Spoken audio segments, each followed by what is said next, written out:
गुरु प्यारी सात संगत जी, सभी को प्यार भरी राधा स्वामी जी। संगत जी, आज की हमारी साखी, इस साखी का विषय है कि अगर हम अपने सतगुरु मालिक से, अपने मुर्शिद से नाम धन ले लेते हैं और उसके बाद हम मांस मच्छी और शराब पीना शुरू कर देते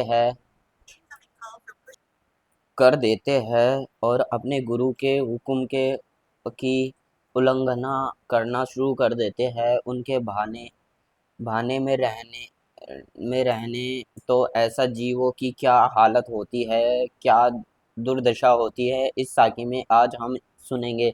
तो साथ संगत जी, संगत से विनती है, साखी को अंत तक जरूर सुने। एक सत्संगी परिवार था जिसमें एक पूर्ण संत महात्मा से नामदान की बख्शिश हुई थी और उन्हें एक पूर्ण संत महात्मा की शरण मिली हुई थी। लेकिन उस परिवार में जो उस बीवी का पति था, उसने नाम लेने के बाद शराब का सेवन करना शुरू कर दिया था। इसके पीछे का कारण यह था कि संगत उनकी संगत शराबियों की ही हो गई थी। जो जैसी कि फरमाया जाता है कि जैसी हमारी संगत होगी वैसा ही हम प्रभाव हम पर पड़ेगा। अगर हमने शराबियों की संगत की है तो हम शराब पीना लग जाएंगे, हम शराब पीने की आदत लग जाती है। अगर हमने चोरी करने वालों के संगत की है तो हमें चोरी करने की आदत पड़ जाएगी। जैसे हम संगत करते हैं वैसे ही हमारे ऊपर प्रभाव पड़ता है, वैसे ही कार्य हम करने लग जाते हैं, क्योंकि मन बहुत जल्दी प्रभावित हो जाता है और प्रभाव ले लेता है। इसके ऊपर किसी चीज का प्रभाव बहुत जल्दी पड़ता है। इसलिए तो कहा जाता है कि भाई नाम अभ्यास की करो, अच्छे लोगों की संगत करो जो आपको सही मार्गदर्शन दे सके, आपको एक अच्छा माहौल दे सके, एक अच्छा मार्गदर्शन सके, क्योंकि मन पर पड़ने वाले प्रभाव ही हमारे कर्मों के तब्दील हो जाते हैं। इसे तो इसलिए तो अक्सर फरमाया जाता है कि हमें अच्छा देखना चाहिए, अच्छा ही सुनना चाहिए और मन के ऊपर किसी तरह का गलत प्रभाव नहीं पड़ने देना चाहिए, क्योंकि मन हमारा बहुत ही चंचल है। अगर हमने हमारे मन के ऊपर तरह तरह के प्रभाव पड़े हुए हैं तो उसे हमारी भजन बंदगी में भी मुश्किलें आएगी। इसलिए कहा जाता है कि हमें संतों की संगत करनी चाहिए, उनकी संगत की सेवा करनी चाहिए, ताकि हमारा मन मालिक की तरफ लग सके, मालिक की भजन बंदगी में लग सके। साथ संगत जी, ऐसे ही एक उस परिवार में जो बीवी थी उसकी भजन बंदगी बहुत थी। वह तो जैसे बताया जाता है कि वैसे ही मालिक में कहने में रहा करती थी, मालिक की भजन बंदगी करती थी और उन दोनों को इकट्ठे नाम मिला था। लेकिन उनका पति था, उनके शराब का सेवन करना शुरू कर दिया था, जिससे कि वह परेशान रहने लगी। क्योंकि साथ संगत जी, अगर कोई जीव नाम लेने के बाद ऐसी चीज़ों का सेवन करना शुरू कर देता है तो उसे इसका दोगुना हिसाब देना पड़ता है। क्योंकि जैसे ही फरमाया जाता है कि एक तो वह जीव है जिसे मालिक की कोई खबर नहीं, मालिक के नाम की कोई खबर नहीं है, और वह ऐसी चीज़ों का सेवन करते हैं। उन्हें तो माफ़ी मिल ही भी जा सकती है, क्योंकि उन्हें मालिक के नाम की कोई खबर नहीं होती और ना ही उन्हें नाम मिला हुआ होता है। और जिन्हें नाम मिला हुआ है, जिन्हें सब कुछ पता है कि हमें इनका हिसाब देना पड़ेगा, और अगर वह जीव ऐसी चीज़ों का सेवन करते हैं तो उन्हें दो गुना हिसाब देना पड़ता है और अपने गुरु की मार को भी झेलना पड़ता है। क्योंकि जो पूर्ण संत सतगुरु होता है, उन्हें हमारी जिम्मेवारी ले ली होती है, जिसे वह नाम की बख्श करते हैं, उनकी जिम्मेवारी ले लेते हैं, उन्हें सचखंड पहुँचाने पहुंचाना उनकी जिम्मेवारी हो जाती है। अगर ऐसे जीव गलत कार्यों में लग जाते हैं, मांस और शराब का सेवन करना शुरू कर देते हैं, तो उन्हें गुरु की मार भी झेलनी पड़ती है और उनका दोगुना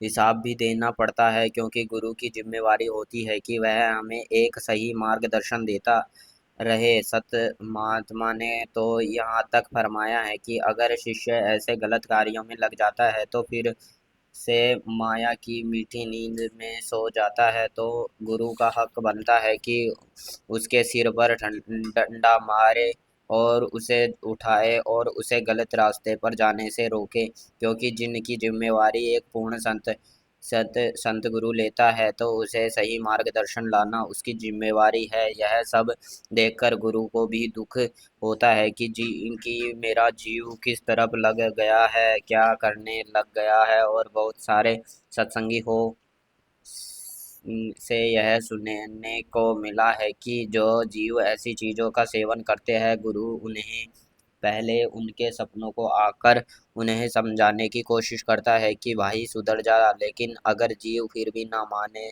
तो उसे दंड भी मिलता है। तो ऐसे ही साथ संगत जी जब उस सत्संगी परिवार की बीवी ने अपने गुरु के पास जाती है, तो अक्सर उनके पास जाकर अरदास करती है कि मेरे पति को बख्श बख्श लो, उनकी संभाल करो, वह गलत रास्ते पर चले गए हैं। तो यह बात सुनकर वह अक्सर कह देते थे कि कोई बात नहीं, मालिक सब देख रहा है। तो उन्होंने बहुत समझाने की कोशिश की, लेकिन वह नहीं माना। उनकी यह आदत और बढ़ गई,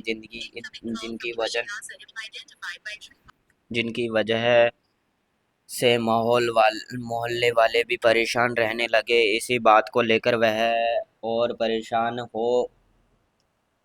हो गई और चिंता में पड़ गई कि लोग क्या कहेंगे। एक तरफ तो हमने एक पूर्ण संत सतगुरु की शरण ली हुई है और मेरे पति ऐसे कार्य करते हैं, तो वह फिर अपने सतगुरु के पास जाकर उनसे अरदास करने लगी कि उनको एक सही मार्गदर्शन उन्हें इस गलत रास्ते पर जाने से रोके। तो साथ संगत जी जब भी कोई अभ्यासी जीव अपने गुरु के पास जाकर अरदास करता है, उनके पैरों में पड़कर उनसे विनती करता है, तो गुरु अपने शिष्य की यह हालत नहीं देख पाता है, वह तो उन्हें अपने जैसा बनाना चाहता है। तो जब भी बीवी ने उनके चरणों में पड़कर उनसे विनती की है, अरदास की है, तो उन्होंने उन्हें घर जाने को बोला कि तुम अब घर जाओ, मालिक सब ठीक कर देगा।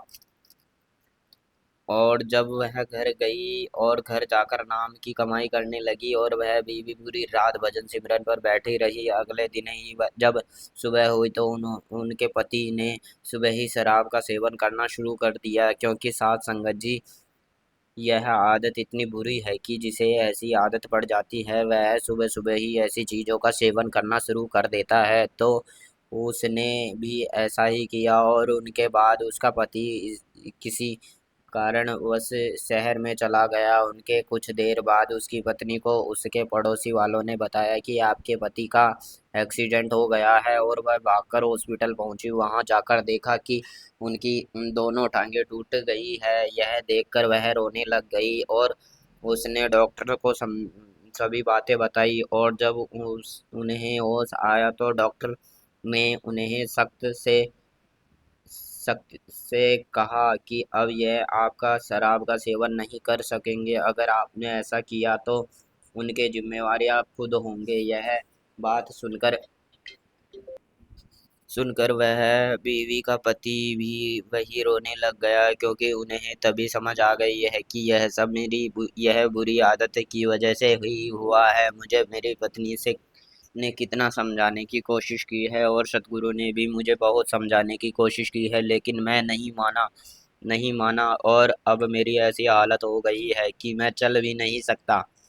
इस हालात का केवल मैं ही जिम्मेवार हूँ। मेरी मालिक ने जो भी किया है मेरे साथ ठीक ही किया है, क्योंकि ऐसे मैंने हटना भी नहीं था, मेरी आदत छूट ही नहीं पानी पानी नहीं थी। अब मेरे मालिक ने मुझे बिस्तर पर बिठा दिया और ताकि मैं उनके नाम की कमाई कर सकूं, उनकी भजन बंदगी कर सकूं। तो साथ संगत जी ऐसा उस सत्संगी जीव के साथ हुआ। तो साध संगत जी, इस साखी से हमें यही सीख मिलती है कि हमने अपने गुरु के हुक्म में ही रहना है, भजन बंदगी करनी है और उनके हुक्म में रहना है। अगर हम ऐसा नहीं करते हैं तो गलत कार्यों में लग जाते हैं तो हमें बहुत ही भयंकर नतीजा भुगतना पड़ता है, क्योंकि उन्होंने हमारी जिम्मेवारी ली है। और अगर हम ऐसे गलत कार्य करते हैं तो हमें दंड निश्चित मिलेगा। अगर हम उनके समझाने से नहीं समझते, अगर हम उनके प्यार की भाषा नहीं समझते हैं तो उन्हें दूसरे तरीके से भी समझाना आता है। मत भूले मत भूलिए अपने गुरु के हुक्म को।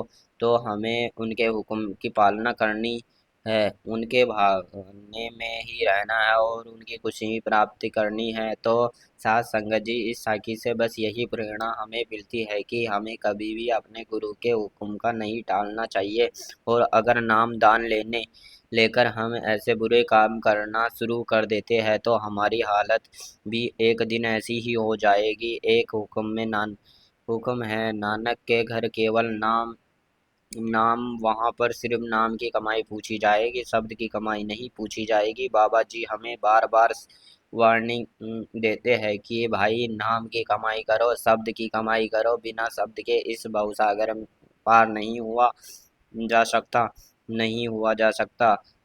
और आज ही इस साखी का हम यहीं समाप्त करते हैं। अगर आपको हमारी यह वीडियो पसंद आई तो आप हमारी वीडियो को लाइक करना और हमारे चैनल को सब्सक्राइब करना, ताकि आप सभी को नई नई साखी हर रोज सुनने को मिले। राधा स्वामी जी।